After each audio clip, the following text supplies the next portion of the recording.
Night on Global TV News Prime. President Tinubu reaffirms commitment to broadcast infrastructure, digital transformation. In business, federal government rejects claims of new taxes on fuel, telecom services. On the foreign scene, Equatorial Guinea cabinet resigns over poor performance. And in sport, England kick off World Cup journey as Ronaldo sets new historic record. Hello and welcome to all our viewers in Nigeria and around the world to News Prime on Global Television, coming to you live from the nation's capital, Abuja. I am Mukhtar Kasim. A quick reminder that Global Television is on DSTV channel 365 and StarTimes channel 276 and also on Free TV. And now the news in details. President Bola Tinubu has restated his administration's commitment to modernizing Nigeria's broadcasting sector through infrastructure upgrade, digital innovation, and expanded industrial opportunities. The position was delivered by the Minister of Information and National Orientation, Mohammed Idris, at the launch of the Digital Switchover Program in Abuja. Sadia Yakubu reports. The minister said the digital switchover is a key step in government effort to modernize broadcasting infrastructure, improve content delivery, and align Nigeria with global digital standards. He added that the initiative will boost television and radio quality, attract investment, create jobs, and open new opportunities in the media and creative industries. Switchover project is therefore not simply a technological transition. It is an investment in Nigeria's future. On behalf of the federal government of Nigeria and the support that President Bola Ahmed Tinubu has given us, it is my honor and privilege to formally launch the digital switchover platform. Thank you and God bless. The Minister of Communications, Innovation and Digital Economy, Bosun Tijani, described the program as a major milestone in Nigeria's digital transformation drive, noting that improved connectivity and innovation will drive growth and expand access to information. While this may appear to be a broadcasting milestone, its true significance lies in what it means for the ordinary Nigerians. It means clearer access to information, broader access to educational and cultural content, an improved quality of service, and of course the ability to ensure that no Nigerian is left behind simply because of where they live. The Director General of the Nigerian Broadcasting Commission, Charles Ibuebu, said the switchover will enhance signal quality, increase channel capacity, and strengthen competition in the broadcasting space. He added that it will also support local content production and attract more investment into the sector. Today, we're not merely launching a digital broadcasting platform. We are launching a new national communications architecture. We're opening a new chapter in Nigeria's digital transformation, and above all, we're unveiling the big picture. The Managing Director of NIGCAMSAT, Jane Egerton Edehin, said the agency will play a key role in providing satellite connectivity to support the digital migration process and other national projects. With this street switch, it's not merely a broadcasting upgrade. For us and for many of the people gathered here, it's a nation-building initiative. Stakeholders at the event expressed optimism that the digital switchover will accelerate Nigeria's broadcast modernization, bridge the digital drive, and strengthen the country's position in Africa's digital media space. Sadia Yakubu, Global TV News. Now, as part of efforts to improve the welfare and working environment of judiciary workers, President Bola Tinubu has flagged off the construction of residence for judicial officers in the Federal Capital Territory. Kabir Hassan reports. The president, represented by Lateef Fagbemi, Attorney General of the Federation, at the flag-up, said the project covers the judges' quarters for Court of Appeal, as well as residence for National Industrial Court and Code of Conduct Tribunal. Today's event is much more than the unveiling of a physical infrastructure. It is a tangible demonstration of federal government's enduring commitment to welfare, independence, the efficiency and dignity of the judiciary. I assure you on the federal government's unwavering commitment to strengthening democratic institutions and advancing the administration of justice continue to inspire confidence in our nation's governance and territory. Speaking at the event, the Minister of the Federal Capital Territory, Nyesom Wike, said the project reflects ongoing effort to provide a conducive environment for judicial officers and strengthen the justice system. Today, we are here to commission and hand over the residents of the Justice of Appeal.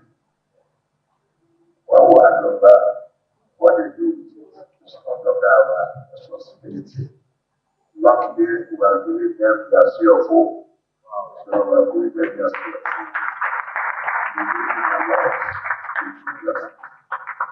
With the foundation of these projects, the one of the property, the one of the Federal High Court, and the one of the National High Court. Let me just say that sometimes our public officers were always afraid of what people will say. When we came on board, and Mr. President had given out this directive, not only to provide the complex for the Abuja Division of Appeal, they also said about the residents. So we left office. I was looking at how I get lab for this project. Now I see roads here. No road at all. So this land belongs to Julius Berger. Wike also noted that the importance of collaboration between federal and state government in supporting critical infrastructure within the justice sector. The project is expected to enhance welfare and improve operational efficiency and judicial officers in the country. Kabir Hassan, Global TV News. The National Security Advisor, NSA Nuhu Ribadu, and President of the Senate, Godswill Akpabio, have called for the deployment of modern technology and stronger regional cooperation to strengthen Nigeria's border security architecture and address growing security threats across the country. They made the call at the opening of the 15th National Security Seminar organized by the Alumni Association of the Nigerian Defense College in Abuja. The National Security Advisor, represented by the Director of Policy and Strategy, Yazid Bemudu, noted that Nigeria's territorial integrity and national stability were closely tied to the effectiveness of its border security framework. Senator Akpabio, who was represented by the Chairman of the Senate Committee on Defense, Ahmed Lawan, said Nigeria's extensive land and maritime boundaries posed significant security challenges to the country.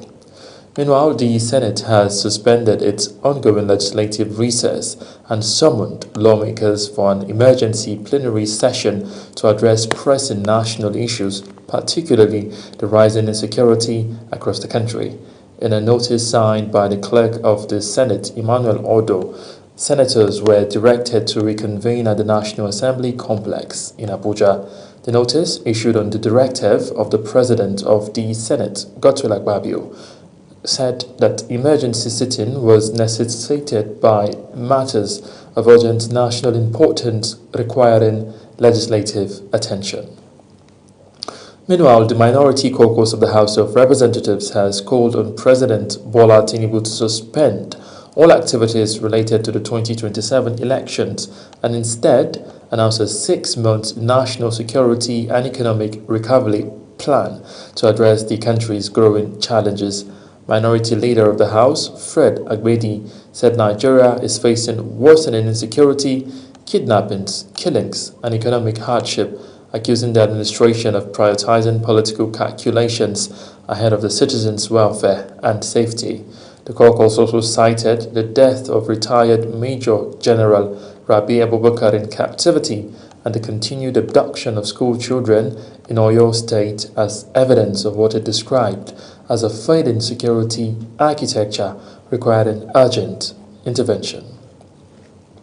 Concern is mounting over the continued detention of former Kaduna State Governor Nasir El-Rufai, as northern stakeholders and youth groups have called for strict adherence to due process and transparency in handling the matter.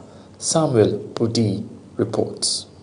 At the press briefing in Abuja, the coalition of Arewa youth and northern stakeholders urged the federal government and security agencies to thoroughly investigate allegations raised by political commentator Timmy Frank, who claimed there were questionable circumstances surrounding the detention, including alleged surveillance and possible manipulation of records. The coalition stressed that while no one is above the law, all allegation in public space must be independently verified to protect public trust and strengthen democratic institutions.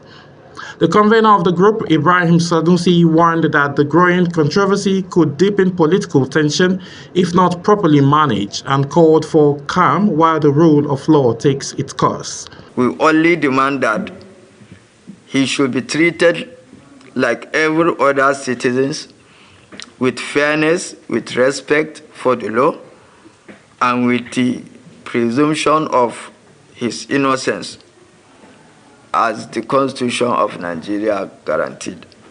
He says the group will continue to monitor developments and push for justice, transparency, and respect for democratic principles. Sanusi called on all political parties to avoid inflammatory statements, urging security agencies to act within the constitutional limits as the matters unfold. We make the following demand to the federal government, which is led by President Bola Ahmed Tinubu, and the Kaduna State government, which is led by His Excellency Senator Malam Obasani. Immediate and transparent investigation. The federal government must immediately investigate the serious allegation made by Timmy Frank regarding a plot to poison Malam Nasir El-Rufai. This investigation must be independent, thorough, and its findings must be made public. The coalition reaffirmed its commitment to due process, insisting that only a transparent and lawful investigation can dispel public suspicion and safeguard democratic stability. Samuel Lodi, Global TV News. Nigeria Democratic Congress (NDC) has reaffirmed the principle of party supremacy, insisting that no member is above the party's constitution. The political correspondent Ubong Usoro tells us more. Thank you. Speaking on the party's position, the national chairman of the NDC, Senator Morgan Cleopas, stated that every political party must operate within the established rules and regulations, stressing that candidates are merely agents of the political party. According to him, votes cast during elections belong to the political party and not to individual candidates. He noted that all aspirants seeking elective offices on the platform of the NDC are required to sign an undertaking and voluntarily swear to an affidavit affirming their commitment to the party. People elected on the platform of this our party must respect the party instruments. This is not just a party for one man to ride and achieve his ambition and do anything he likes with the party. No.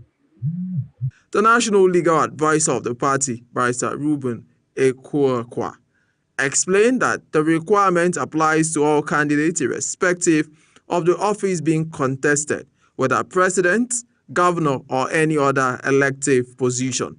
He cited Article 15(06) of the NDC Constitution as the legal basis for the policy, adding that the National Working Committee has resolved that any aspirant who fails to submit the required affidavit alongside nomination forms will not have his or her name uploaded to the Independent National Electoral Commission, INEC portal. Was captured to APC, or you can even say that, okay, I don't even want to be a member of any political party in Nigeria. But the Constitution, that section 68(1)G said, yes, you have the right to go. But that mandate of the people, that vote of the people, under which you are standing to collect salary, please drop it for them. You must drop the seat. The National Legal Advisor disclosed that several governorship candidates, including those of Gombe, Kaduna, or Borno State, have already complied with the directive by signing the required documents. He maintained that the measure is aimed at strengthening parties' discipline, loyalty, and internal democracy within the NDC. Ubong Usoro, Global TV News. Good Hope initiative of First Lady Oluremi Tinubu has recorded another major milestone with the delivery of critical infrastructure projects in Benue State, aimed at driving development, improving connectivity, and empowering young people through technology. Felicity Nderi has more. Excitement and celebration marked the arrival of Nigeria's First Lady, Senator Oluremi Tinubu, as she commissioned key development projects under the Renewed Hope initiative in Benue State. Senator Oluremi Tinubu, CON. In a significant boost to the state's socio-economic growth, the First Lady commissioned 10 newly completed roads in Makurdi and inaugurated a modern city ICT center in a hill Vanike government area. Speaking at the event, the First Lady said the project reflects the commitment of the Renewed Hope agenda to improving the lives of Nigerians through impactful infrastructure and community development initiatives. As we commission these roads today, I encourage the good people of Benue State to continue supporting the efforts of the governor and to take ownership of these public assets. In a hill Vanike government area of Benue State, the First Lady commissioned and handed over a community ICT center facilitated by the National Information Technology Development Agency, NITDA, and named after Mama Lucy Aluo. The facility is expected to serve as a digital hub for skills acquisition, innovation and entrepreneurship, equipping young people with the tools required to thrive in today's technology-driven economy. In the spirit of today's event, the Renewed Hope initiative under the RHI Economic Empowerment Scope will present a 50 million naira grant to the state governor, and in addition, another 50 million, which is into a total of 100 million, will be empowering 2,000 women with petty trading businesses. Benue State Governor Hyacinth Dalia described the projects as a major step towards transforming the state's infrastructure landscape and stimulating economic growth. And to that end, Benue State government under our watch commits to providing startup operational funding and links the center to the state ICT initiatives to ensure reliable power, internet connectivity, and qualified trainers. The Totiv, His Royal Majesty Professor James Ayati, called for continued investments that promote peace, unity, and economic prosperity. We will be grateful if these projects I have mentioned that are very dear to us is added to the list of the goodness of this administration to Benue State. For residents, the ICT Center represents a new chapter of opportunities, innovation, and digital transformation. From a hill Vanike government area of Benue State, Felicity Ndere reporting for Global Television News. Watching the live broadcast of News Prime. News Prime continues after this weather forecast, plus business, foreign, and sports stories on the other side of this break. Please stay with us. Hello, welcome to the weather forecast. Before we look ahead, let's take a quick review of the past 24 hours. This satellite imagery shows overnight systems that lingered into the early hours of Wednesday morning, gradually and slowly advancing westwards, triggering thunderstorm activities in some parts of the country, including the Federal Capital Territory, where commuters experienced wet conditions during the morning hours. Now, what do we expect for Thursday? During the morning hours, the chances of thunderstorms in parts of Taraba, Benue, parts of the southeastern states, Rivers, Edo, Lagos, Ogun, and Ondo states. Going into the afternoon and evening hours, our weather models indicate good chances and favorable conditions for stronger thunderstorm developments to the southern region of the country, parts of Niger, the Federal Capital Territory, Plateau, as well as some northern states. Now, if you're heading out on Thursday, keep your umbrellas within reach and stay updated to our latest weather information. I am Theodora Itum. Thank you for watching.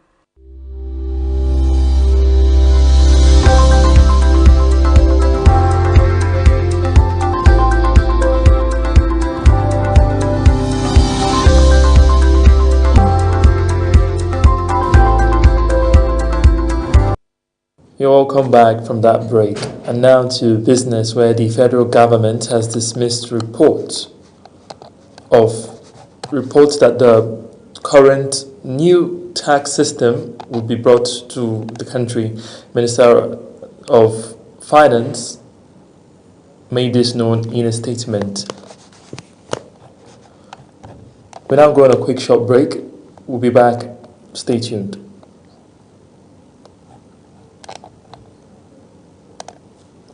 Hello, welcome to the weather forecast. Before we look ahead, let's take a quick review of the past 24 hours. This satellite imagery shows overnight systems that lingered into the early hours of Wednesday morning, gradually and slowly advancing westwards, triggering thunderstorm activities in some parts of the country, including the Federal Capital Territory, where commuters experienced wet conditions during the morning hours.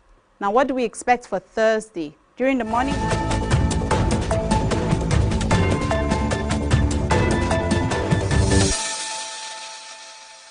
You're welcome back from that break. The news continues. The federal government has dismissed reports suggesting its plans to introduce new taxes on telecommunication services and petroleum products following recommendations contained in the IMF Article 4 consultation report on Nigeria. The Ministry of Finance clarified that VAT waivers on petroleum products remain in place, while the telecommunications excise duty introduced before 2023 has been repealed under the new country's tax laws. The government officials said claims of impending taxes on fuel and telecommunication services are inaccurate and do not reflect the administration's current fiscal direction.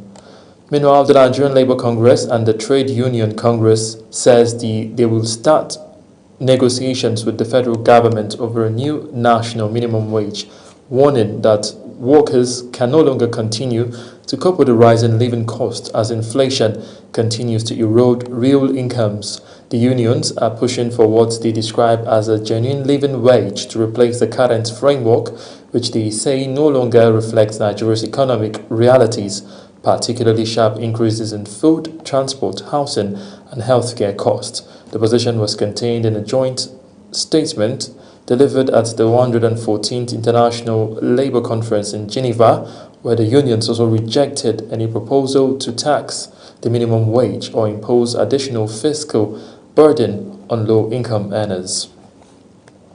And on to the foreign scene, where the government of Equatorial Guinea has resigned after failing to meet key performance targets. According to Vice President Teodoro Mangwe, the cabinet achieved barely 10% of its objectives despite having access to substantial state resources, describing the outcome as far below expectation and commitment made to citizens. The resignation comes as the oil-dependent nation continues to grapple with economic slowdown, declining petroleum products, and broader developmental challenges. Canadian Prime Minister Mark Carney says a US-Iran deal to end the Middle East conflict could be a game changer in the region and beyond. Prime Minister Carney spoke while commenting on the third day of the G7 leaders meeting in France town of Evian, while also addressing discussions that include United States President Donald Trump on Ukraine and Lebanon at the summit. Over to Uyagwam Fwekbe for details. The Canadian Premier noted what he called a U.S. change in tone with respect to Ukraine as Kyiv seeks to end more than 4 years of conflict following Russia's invasion. He said the leaders of Canada, France, Germany, Italy, Japan, Britain, and the United States also held a very detailed discussion about Lebanon.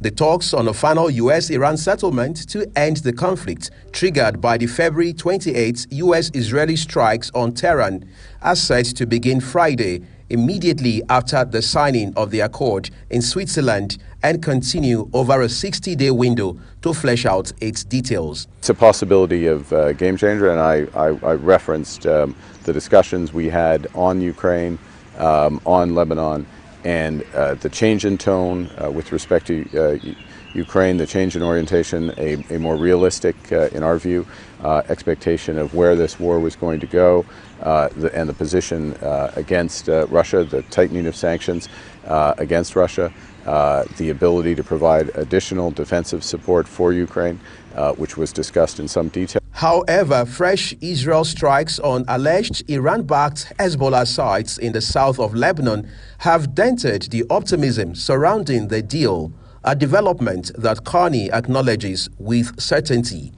In a statement late on Tuesday, the G7 had hailed the breakthrough and the opportunity that currently exists in the Middle East. They said the Memorandum of Understanding provides a historic opportunity to prevent Iran from acquiring any nuclear weapon and tackling the threat related to its regional and ballistic activities. Uyi Agmofwegbe, Global TV News. And in sports, England will today play their FIFA World Cup campaign on the way against Croatia as they seek to end the 60-year wait for a major international trophy. Captain Harry Kane has urged his teammates to play with freedom and confidence. Meanwhile, Cristiano Ronaldo of Portugal is said to feature in a record 6th equaling World Cup appearance against DR Congo. The opening round of fixtures will also see Ghana face Panama and tournament debutant Uzbekistan take on Colombia as the competition gathers momentum. As Global TV News Prime comes to an end, here is a recap of our top stories. Earlier in the news, we brought to you that President Bola Tinubu has reinstated his administration's commitment to modernizing Nigeria's broadcasting sector through infrastructure upgrade, digital innovation, and expanded industry opportunities. In business, the federal government has dismissed reports suggesting it plans to introduce a new tax on telecommunication services and petroleum products following recommendations contained in the IMF Article 4 consultation report on Nigeria. On the foreign scene, we brought to you that the government of Equatorial Guinea has resigned after failing to meet key performance targets. And in sport, you heard that England will today begin their FIFA World Cup campaign against Croatia as they seek to end a 60-year wait for a major international trophy. And that's it on News Prime. A quick reminder that Global Television is on DSTV channel 365 and StarTimes channel 276. You can also watch us on Free TV. Don't forget to kindly follow us across all our social media platforms now displaying on your screen by using @Global TV NJ. I am Mokhtar Kasim, saying a very big thank you for watching.